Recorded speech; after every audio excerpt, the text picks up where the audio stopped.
Thank you for that very kind introduction, Mr. Garth Menges, President, PILnet, the Global Network for Public Interest Law, Ms. Sarah Belwal, Justice Project Pakistan, keynote speaker, Host Committee 2019 PILnet Global Forum, distinguished delegates, friends, ladies and gentlemen. Welcome to the 2019 PILnet Global Forum.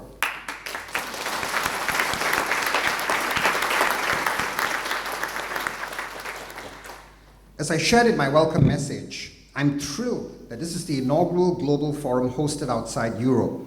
It is a high honor for Singapore to be selected as Asian host, and the organizing team can feel justifiably proud, pleased, and privileged, as I am today, to receive our pro bono and public interest counterparts, colleagues, and champions from across the globe here in our island state of Singapore.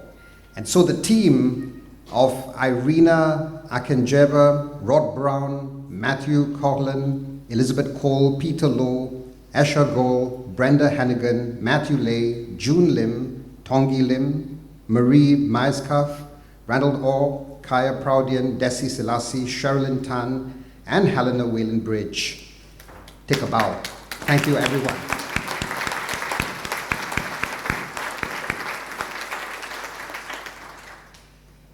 We all know that from time to time, unfortunately, the reputation of lawyers takes a battering and a bruising.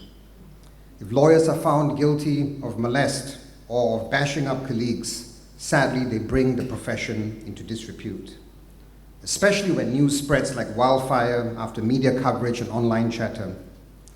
As a legal profession, we are only as strong as our weakest links. But PILnet strengthens the weak links and the strong links within and without the profession.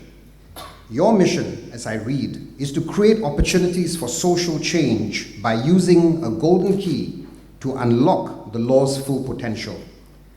With programs in Europe, Asia, and the US, PILnet's magnificent vision is to reclaim and reimagine the role of law so that it works for the benefit of all.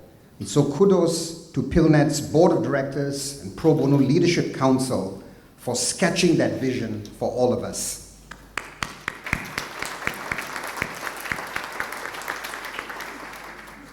PILnet builds networks and collaborations between public and private sector lawyers who understand how law works, when it serves the interests of the privileged, and who use that knowledge to strengthen civil society to serve the world's poor and vulnerable. The dynamic altruistic energy in this room has the potential to build and bolster the good and positive within the legal profession for social change. PILnet, you showcase lawyers as a force for global good, and you boost lawyers' reputation, their greatest asset, through members who practice and live out the high calling of law as a noble profession in pro bono and public interest litigation. The tripartite themes of this year's forum are first, engage with lawyers, secondly, empower innovation, and thirdly, enable systemic change. All three particularly pertinent to Singapore at this juncture of our history. Pro bono culture in Singapore is reaching a stage of maturation in our own development. And we stand on the shoulders of giants like Mrs. Arafat Selvon, who has been leading the Pro Bono initiative, giants like Tongi Lim, who has been helming the CEO role for LawSoc Pro Bono services, and many who have laid that blueprint.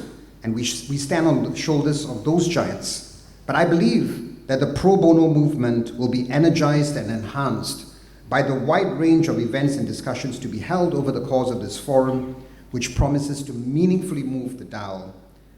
President Garth has identified three key issues in his welcome remarks.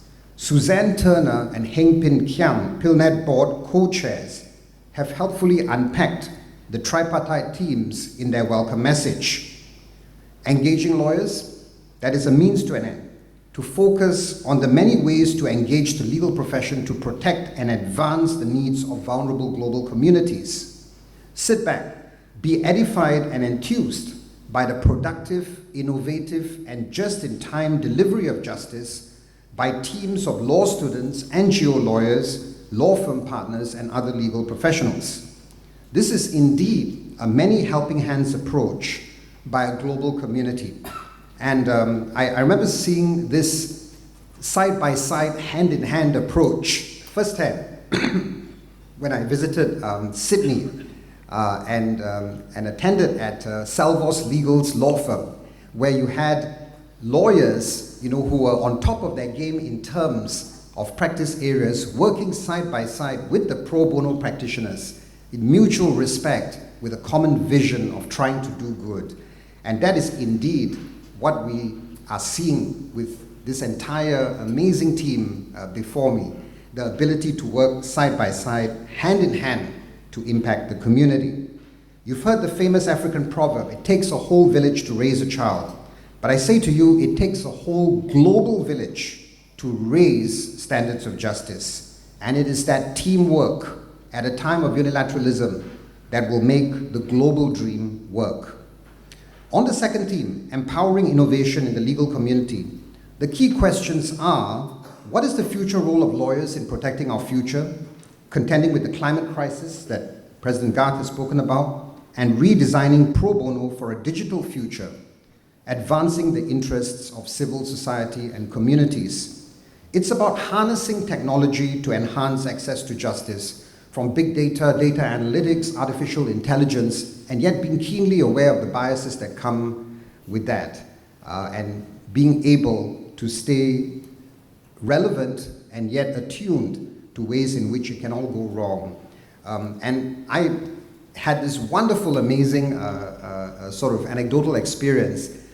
We're trying to build something in the LawSoc pro bono services in terms of migrant worker outreach.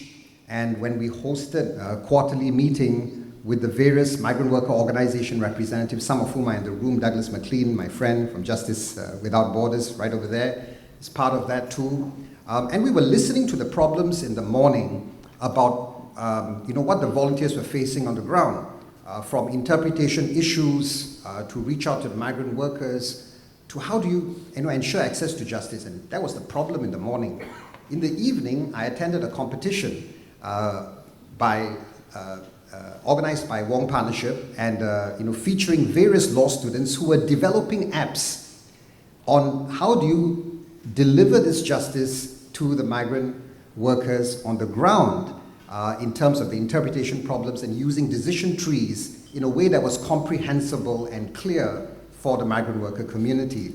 And so I wished I lived that day in reverse, knowing the solutions with tech that I learned in the evening to help deal with some of the problems in the morning. But that's an example that stayed with me because it was all within 24 hours. And it's something that showcases the power of technology, and I'm sure you'll hear a lot about it here as well. Finally, enable change. The forum will share new practices to address human trafficking and consider challenges faced by international lawyers working on cross-border litigation. There is a special focus on Asian narratives. You will hear firsthand from advocates who are leading change for migrants, refugees, children, and more. I shared about the Migrant Worker Initiative, and the Law Society Pro Bono Services team is humbled to create that platform where we started off with just trying to build conversation. The conversation has grown into collaboration, even as teams exchange notes on best practices. We just finished an interpreter workshop last week, and then moved from conversation to collaboration to a coalition. And that's how we can become an even greater force for good. The history of pro bono in Singapore, I was asked to say something about that, keenly aware, time is catching up with me, so I shall be very succinct. The history of pro bono in Singapore can be traced back to one moment in time in 1985. Then, the very first ground-up pro bono legal initiative and institution in Singapore, the Criminal Legal Aid Scheme, or CLAS, was established in Singapore. It was the vision of then-President Harry Elias Senior Counsel and a team of altruistic do-gooders. Very limited resources, no governmental funding, sometimes seeing lots and lots of closed doors. But that team persevered. And today, CLAS, under the CLAS Directorate, headed by our director, Gopinath Pillai, continue to provide pro bono legal help to the indigent in criminal cases. They are, and they will continue to be called, the jewel in the crown for the legal profession. The Law Society established our Pro Bono Services Office in 2007. That office caters to the pro bono needs of both needy individuals and organizations. It works in tandem with a network of NGOs serving both individuals and local organizations. And these institutions have helped to foster a pro bono culture that has considerably progressed in improving the quality and quantity of access to justice initiatives for both individuals and community organizations. And so the team is not only focused on downstream work, but also upstream work to create legal awareness and greater knowledge. The hope is to bring systemic change in the Singapore legal ecosystem to make justice more accessible to all, especially for unserved and underserved communities. We are presently proactively nurturing a family justice system initiative to help foreign spouses and persons who marginally fail the means test, what we call a sandwich class, but it's a pretty thin sandwich, administered by the Legal Aid Bureau for civil legal aid. And so we're trying to help these groups that have fallen through the cracks in terms of family justice initiatives. And June Lim is helping to spearhead that initiative. This global forum is an excellent opportunity to link and connect pro bono pioneers, innovators, ambassadors, and leaders from around the world.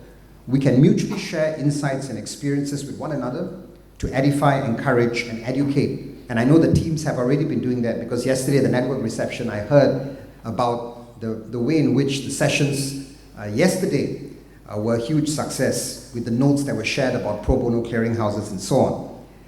The forum will allow lawyers who perform pro bono work to engage with public interest lawyers and to speak firsthand and frankly with NGOs and other partners to discern their needs sharper so as to serve their needs better.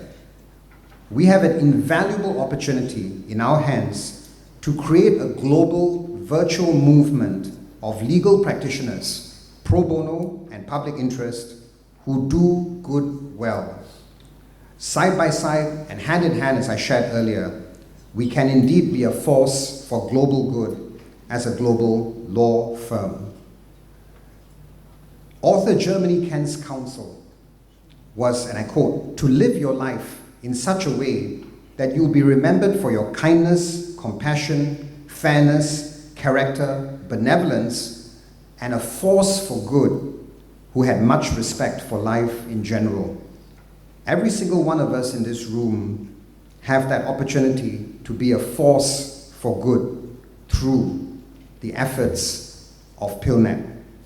Like the birth of class in Singapore, may future generations in, I believe, the 40 nations represented here from diverse continents remember PILnet Global Forum 2019 as a turning point in the pro bono movement and its delegates as a force for global good. In conclusion, I'm confident that the forum will provide all of us with broader and deeper insights about the global pro bono landscape and leave us all with a renewed passion to do justice with compassion as a force for global good. Have a life-changing conference, and thank you very much.